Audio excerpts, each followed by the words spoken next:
सबको रमज़ान मुबारक। रमज़ान जहाँ पे बहुत सारी चीज़ों के लिए इम्पोर्टेंट है, जब दीन की बात करें, मज़हब की बात करें और नेकियों की बात करें, तो वहाँ अगर मैं बात करूँ कानूनी लिहाज से और उन लोगों के लिए जो अपने मुकदमात में फंसे हुए हैं और अदालतों में अपने केसेस लेके मारे मारे फिर रहे हैं, उनके लिए भी बड़ा इंपॉर्टेंट है। हर लिटिगेंट के लिए इंपॉर्टेंट है, हर पार्टी के लिए इंपॉर्टेंट है। अब कानून की दुनिया में कैसे रमज़ान मुबारक इम्पॉर्टेंट है आम लोगों के लिए जिनके केसेस चल रहे हैं। तो जनाब याद रखिएगा, अगर आप एक मुकदमा करने वाले शख्स हैं, यानी आप लिटिगेंट हैं, चाहे आप पे केस हो गया है या आपने केस किया है, और अगर आपके अंदर ये ख्वाहिश है कि जनाब मैं इतना लंबा मुकदमा नहीं चलाना चाहता, मैं सेटलमेंट करना चाहता हूँ, मैं मिल बैठ के बातचीत करके काम को ख़त्म करना चाहता हूँ, मैं नई झंझटों में पड़ना चाहता साला साल की लिटिगेशन में, और ना ही मेरी कोई ऐसी नीयत है कि खुद भी ख्वार हूँ और अगले को भी साला साल अदालत में घसीटूँ,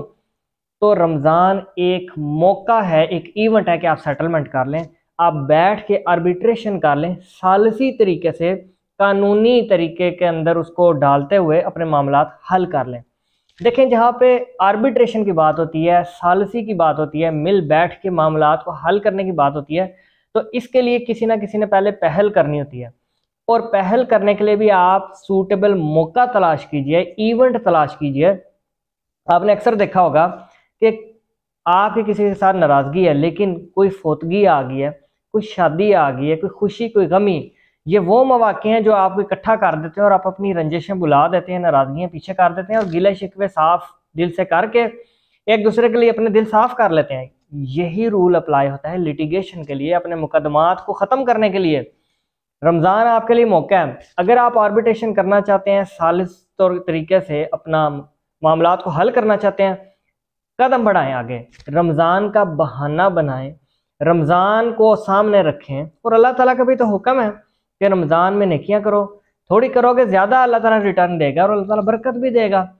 आप रमज़ान के इस महीने में, बाबरकत महीने में कदम बढ़ाएं, चाहे आपने केस किया या आप पे केस हुआ है,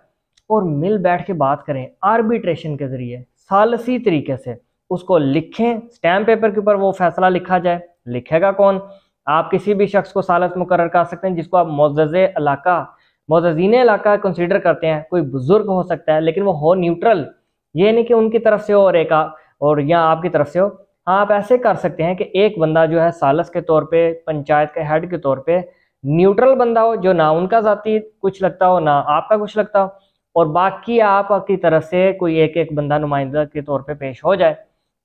मिल बैठ के फैसला करें, उसको लिखा जाए स्टैम्प पेपर के ज़रिए, और उसको फिर बाद में अदालत में भी जमा करा दिया जाए कि जनाब हम मिल बैठ के इस फैसले पे पहुंच गए हैं, हम अपना मुकदमा हल करना चाहते हैं, हम ज़्यादा बढ़ाना नहीं चाहते। आप दोनों के जो वकुला हैं, यानी मुद्दई और मुद्दाले, केस करने वाले और केस होने वाले पर, उनके जो वकुला हैं वो अदालत में पेश हों, उस स्टैम्प पेपर को पेश करें, अदालत उसके ऊपर अपनी एंडोर्समेंट कर दे कि जनाब ठीक है, यहाँ पे पार्टीज मिल बैठ के बात कर चुकी हैं, आर्बिट्रेशन हो चुकी है, कंसेंटिंग स्टेटमेंट्स आ गई हैं एक दूसरे के लिए, तो मुझे इस पर कोई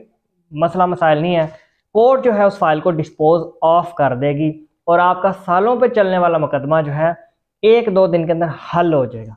देखें, मौका मिस ना कीजिएगा। अगर ज़रा सी भी आपके दिल में ख्वाहिश है कि आप अपनी लंबी लिटिगेशन को सेटलमेंट के जरिए ख़त्म करना चाहते हैं, इस मौके का भरपूर फ़ायदा उठाएं।